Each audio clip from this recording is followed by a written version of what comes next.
ഇത് കണ്ടോ, കുറെ നാളായി യവൻ ഈ പണി തുടങ്ങിയിട്ട്. എന്റെ ഈശ്വര, ഇതും തുടങ്ങിയോ? യവനെ ഇനിയിപ്പോ എന്താ ചെയ്യാ? അയ്യോ അമ്മ, ഇത് ഇന്നോ ഇന്നലെ തുടങ്ങിയതല്ല. 2-3 ദിവസമായി ഇവൻ അടുത്തൂടെ പോകുമ്പോഴൊക്കെ ഒരു ബീഡിയുടെ നാറ്റം. അയ്യോ, ഈ ഉണ്ണിയേട്ടൻ കള്ളം പറയുന്നത്. ഞാൻ ഇന്ന് ആദ്യമായിട്ട് ഒരു കുറ്റി വീടി വലിച്ചു നോക്കുന്നത്. ഉണ്ണി മേലാ വീടി വലിച്ചിട്ടുണ്ടെങ്കിൽ ആ, നിങ്ങളൊക്കെ അവന് ചീത്തയാക്കുന്നത്. ഇപ്പതേ കുറ്റിപീടി, നാളെ മുഴുവൻ പീടിയാകും, മറ്റന്നാൾ സിഗരറ്റാവും. അച്ഛാ, ഒരു പാക്കറ്റ് സിഗരറ്റ് എന്ന് വെച്ചാൽ രൂപ എത്രയായി? കാശ് കിട്ടാതാവുമ്പോ അവൻ എന്റെയോ അച്ഛന്റെയോ പോക്കറ്റ് നിന്ന് കക്കാനും തുടങ്ങും. ഒരുത്തനെ കള്ളനാക്കാൻ ദേ ഇത്രയൊക്കെ മതി. ഇനി അവൻ ചെയ്യത്തില്ല ഉണ്ണേട്ടാ. ഗോപു പോയിരുന്നു പഠിക്കും. ഇതുകൊണ്ടൊക്കെ തന്നെ ഞാൻ പറഞ്ഞതിന് ഡ്യൂട്ടികളും അയക്കണ്ടെന്ന്. വേണ്ടാത്ത ദുശീലൊക്കെ പഠിച്ചു വെക്കാൻ. ഉണ്ണേട്ടാ പോയി കുളിക്കാൻ നോക്കൂ. സമയം എത്രയെന്നറിയോ? ചെറിയൊരു കാര്യം കിട്ടിയോ അത് ഊതി വലുതാക്കാൻ. പണ്ടേ സ്കൂളിൽ പോകുമ്പോ വഴി കിടന്ന വീടി കുറ്റിയെടുത്ത് വലിച്ചതിന് ഞാൻ തല്ലിയ പാട് ഇപ്പോഴും അവന്റെ തുടയിലുണ്ട്. ആ ആളായിപ്പോ അച്ഛന്റെ സ്വഭാവം തന്നെയാ മക്കൾക്കും. അത് ശരിയാ, അമ്മ വീടി വലിക്കല്ലോ. സതി നിർത്തലാക്കാൻ മുൻകൈ എടുത്തത് ആരാന്നാ പറഞ്ഞേ? ഗോപാലകൃഷ്ണ ഗോഖലെ അല്ലേ? അല്ലെന്നോ? എന്നോടോ? നിന്നോടാ ചോദിച്ചത്? ഗോഖല തന്നെ. ഗോഖല തന്നെ. നീ രക്ഷപ്പെടില്ലടാ, നിന്റെ കാര്യം പോക്കാ. ഇങ്ങനെ എല്ലാരും കൂടെ ചവിച്ചാ ഞാൻ ഈ ഗതിയായത്. എങ്ങനെ ശവിക്കാതിരിക്കൂടാ? ഇന്നലെ വരെ രാജാറാം മോഹൻ റായ് എന്ന് പറഞ്ഞിട്ട് 24 മണിക്കൂറിന് എങ്ങനെയാ ഗോഖലയായത്? ഇത് നിന്റെ അവസാനത്തെ മാർച്ചാ, നോക്കിക്കോ. ഓ, എന്താ ഒരു കണിയാന്റെ ചുമ? ഏട്ടനോടൊരു കാര്യം ചോദിക്കാൻ സെക്രട്ടറി പറഞ്ഞു. എന്താ? ഞങ്ങളുടെ ട്രൂപ്പിന് ഒരു വണ്ടി സ്വന്തമാക്കിയാ കൊള്ളാമെന്നുണ്ട്. അതിന് ഒരു ലോണ് ശരിപ്പെടുത്തി തരാൻ പറ്റുമോ? എടാ, വർഷത്തിൽ 10 സ്റ്റേജ് പോലും തേക്കാത്ത നിന്റെ ട്രൂപ്പിന് ലോൺ വാങ്ങിച്ചെന്ന് ഞാൻ വെള്ളത്തിലാവണോ അല്ലേ? 10 സ്റ്റേജോ? ഇപ്പൊ തന്നെ ശാന്തി മുഹൂർത്ത് 25 കഴിഞ്ഞു. ആ, കളിക്കുന്നിടത്തൊക്കെ നല്ല കൂവലാണെന്ന് കേട്ടു. ഹേ, അത് മറ്റു ട്രൂപ്പുകാർ പറഞ്ഞു പരത്തുന്നതാ. നിന്റെ അഭിനയത്തെ പറ്റി തരക്കേടില്ലാത്ത പുറഭിപ്രായം. അത് ഞാനും കേട്ടു. നീ പോടത്തുണ്ടി. ഒരു സ്റ്റേജിന് നിനക്ക് എന്ത് കിട്ടും? തരക്കേടില്ലാത്ത വിധം കിട്ടും. കൃത്യമായ സംഖ്യ പറ. അത് 150. 150 രൂപയോ? നിനക്കോ? എടാ സത്യം പറ, ഞാൻ പോയി അന്വേഷിക്കും. അന്വേഷിക്കും, എന്നാ 100ഓളം വരും. എടാ ശരിയായ സംഖ്യ പറഞ്ഞു. ശല്യം, മനുഷ്യന് വിശ്വാസമില്ലാത്ത പോലെ. ആക്ക് വളച്ചാ കളയ പറയും.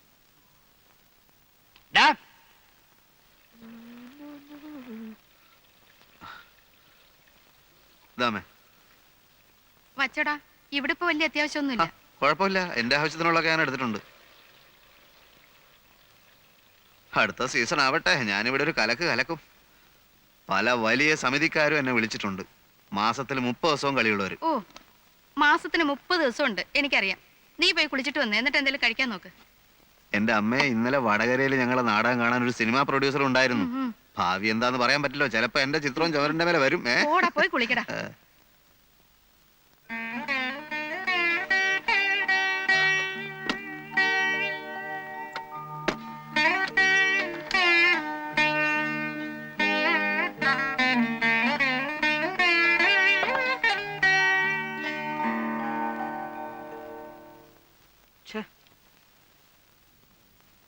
ആ 3 രൂപ എവിടെ പോയെന്ന് എത്ര ആലോചിച്ചിട്ടും അത് ഇതുവരെ വിട്ടില്ലേ? കഷ്ടം. ഞാൻ തരാം 3 രൂപ. അതിന്റെ അല്ല, ആ രൂപ എവിടെ പോയിന്നൊന്ന് അറിയണ്ടേ? എടേ, നിനക്കൊക്കെ ഒരു വിചാരമുണ്ട് ഞാൻ വെറും ഒരു പിശുക്കനാണ്. അല്ല, ആണെങ്കിലേ നീ ഇപ്പൊ ഇടാറുള്ള മാതിരിയുള്ള വേഷവും പൂഷവും ഒന്നും ഇടുകയല്ല. വീട്ടുചെലവിന് വേണ്ടി മാത്രം മാസം 1000 രൂപ ഞാൻ കൊടുക്കുന്നുണ്ട്. അല്ല, നിനക്കിവിടെ എന്തെങ്കിലും കുറവുണ്ടോ? കുറവൊന്നുമില്ല. പിന്നെ മിണ്ടാണ്ടിരി. പക്ഷേ എന്തോന്ന് പച്ചേ പറ. കല്യാണം കഴിഞ്ഞിട്ട് കൊല്ലം 3 മനസ്സിലായി. നീ പറഞ്ഞു വരുന്ന എന്താന്ന് എനിക്ക് മനസ്സിലായി.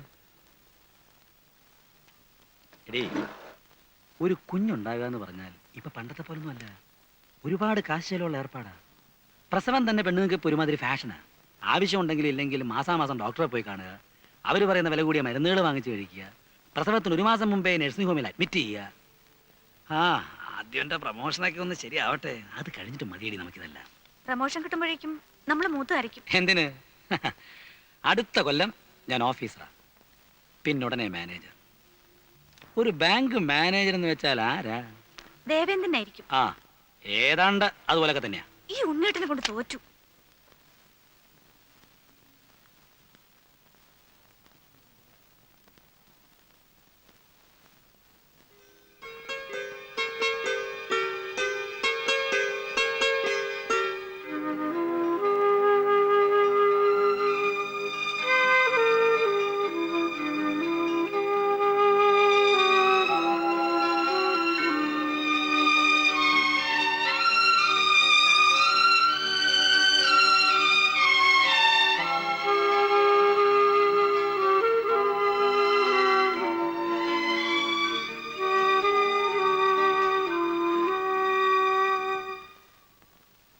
എടി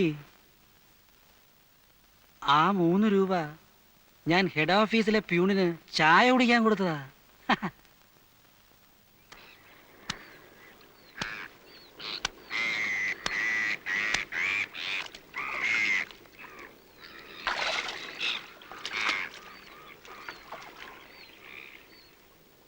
ദാ അവിടെ ആ പുളിമരത്തിന്റെ ചോട്ടില് അധികാരിന്റെ മോള് വന്ന് നിൽക്കുന്ന പോലെ തോന്നുന്നു. ഉം. അന്നൊക്കെ എത്ര ദൂരെ നിന്നാലും അവളുടെ കണ്ണിലെത്തി എന്റെ നെഞ്ചു പൊള്ളിക്കുമായിരുന്നു. ഭാനു അല്ലേ? അവക്കിപ്പോ കൊച്ചുങ്ങൾ രണ്ടായി. ഞാൻ കണ്ടിരുന്നു. മനസ്സിലെ വിഗ്രഹം ഉടഞ്ഞു.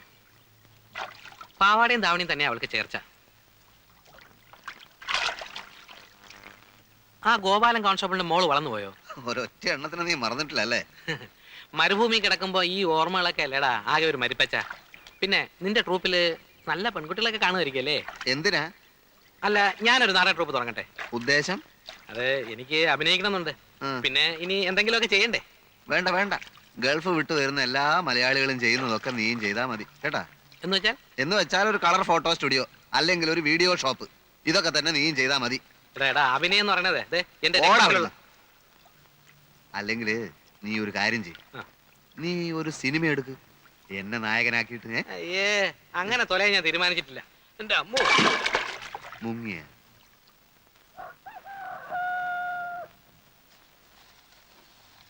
ഇത് ഇവിടെ നെല്ലാണോ? അല്ല, വാങ്ങിയതാ. അമ്മേ, മുരളി എവിടെ? ചേട്ടന് ഊണ് കഴിഞ്ഞ് ഇറങ്ങിയതാ. പെരപണിയുന്നിടത്തുണ്ടാവും.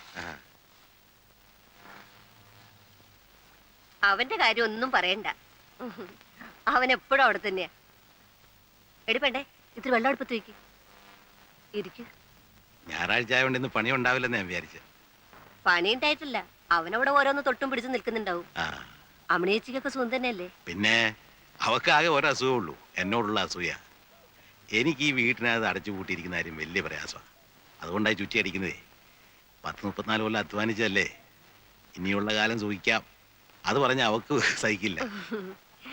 ഞാനങ്ങോട്ട് വരണമെന്ന് വിചാരിച്ചിരിക്കുന്നു. പുരവണി കഴിഞ്ഞിട്ടാവാമെന്ന് വെച്ചാ നമ്മളൊക്കെ ഇനി എത്ര കാലമുണ്ട്? ഇന്ദുവിനൊരു ആലോചന വന്നിട്ടുണ്ട്. ചെക്കനൊരു പോലീസുകാരനാ, അവൾക്കത് ഇഷ്ടമല്ല അത്രേ. നടത്തുമ്പോ രണ്ടാളുടെ ഒരുമിച്ച് നടത്തിയാൽ എന്താന്നാ ഞാൻ ആലോചിക്കുന്നത്. അതാ നല്ലത്. ഇന്ദു വേറൊരിടത്തേക്ക് പോകുമ്പോ ഇവിടെ ഒരാൾ വേണ്ടേ? രമയെ ഇങ്ങോട്ട് കൊണ്ടുവരണമെന്നാ അവന്റെ ആശ. മുരളിയുടെ അച്ഛനും അതൊരു മോഹമായിരുന്നു. എനിക്കറിയാം. കേശവൻകുട്ടി പണ്ട് എന്നും പറയുമായിരുന്നു, ഒന്നീ തൻ്റെ മോൾ എൻ്റെ വീട്ടിലേക്ക്, അല്ലെങ്കിൽ എൻ്റെ മോൾ തൻ്റെ വീട്ടിലേക്ക്. നമുക്കത് ആലോചിക്കാം.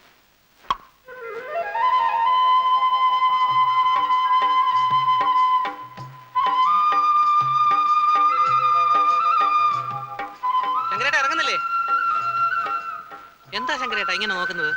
ഈ ശങ്കരേട്ടാന്നുള്ള വിളിയേ മാറ്റേണ്ടി വരും.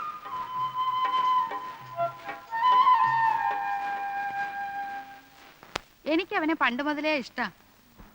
കുടുംബത്തിന് വേണ്ടി ഇങ്ങനെ കഷ്ടപ്പെടുന്ന പിള്ളേരെ ഇക്കാലത്ത് കണ്ടുകിട്ടാൻ വിഷമാ. അവിടെ ഭാഗ്യമാണ് ഈ ബന്ധമെന്ന് കരുതിയാൽ മതി. എനിക്കെന്തോ ഇതത്ര വലിയ ബന്ധമായിട്ടൊന്നും തോന്നുന്നില്ല. കാര്യം ഗൾഫിൽ പോയി കുറച്ച് കാശുണ്ടായി കാണും.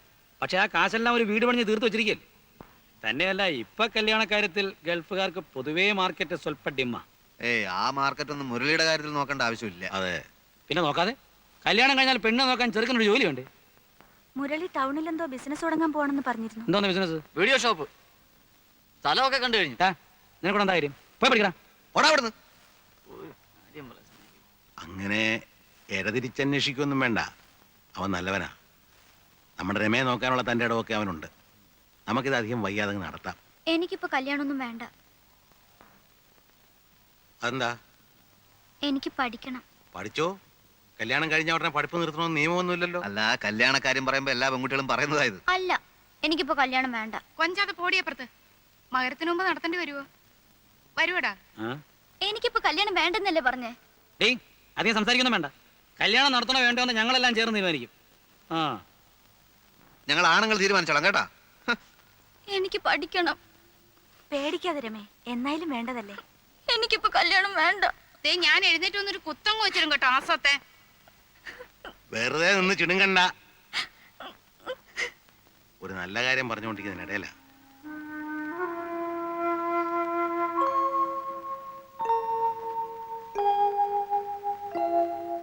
ഏയ്, പിണങ്ങാൻ എന്തുണ്ടായി? കല്യാണം വേണ്ടെങ്കിൽ വേണ്ട, അത്രയല്ലേ ഉള്ളൂ. പിന്നെന്തിനാ നിർബന്ധിക്കുന്നേ? അതവർക്ക് നിന്നോട് സ്നേഹമുള്ളോണ്ടല്ലേ. അത്രയ്ക്ക് സ്നേഹമൊന്നും വേണ്ട.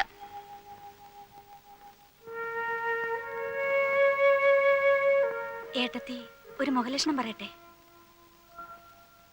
നിന്റെ മനസ്സിൽ മറ്റാരോ ഉണ്ട്.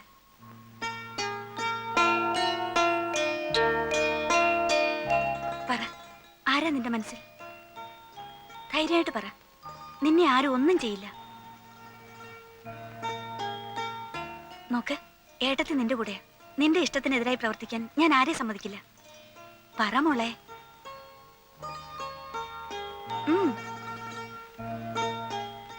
എന്റെ കോളേജില് മലയാളം പഠിപ്പിക്കുന്ന സാറിന് എന്നെ ഇഷ്ടാ. എന്താ അയാളുടെ പേര്? ശിവൻ.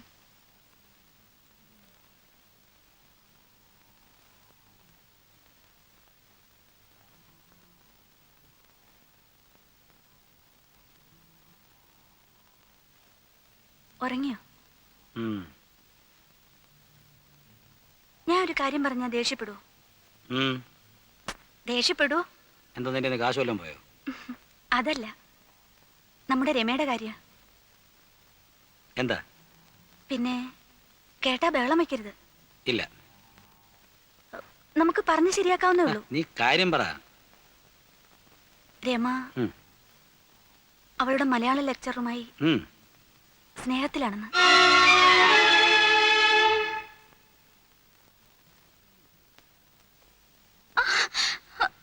കൊല്ലും ഞാൻ.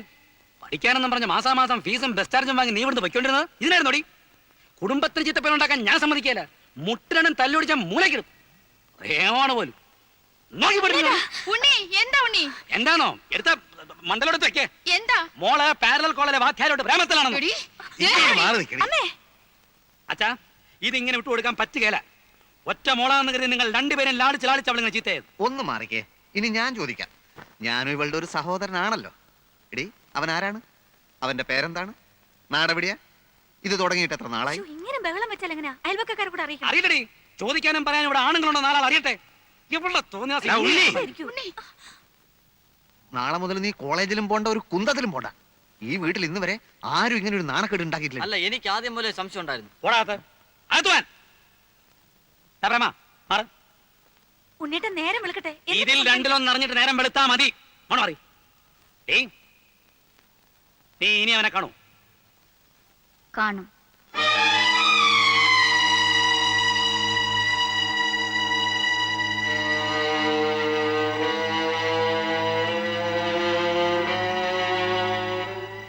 ഞങ്ങൾ തമ്മിൽ അടുപ്പാണ്.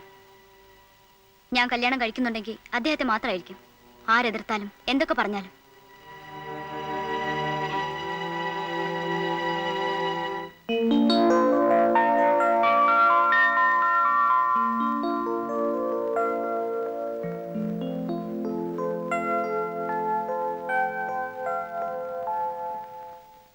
മിസ്റ്റർ ശിവൻ. മിസ്റ്റർ ശിവൻ ആരാണ്? എന്താ? സ്വല്പം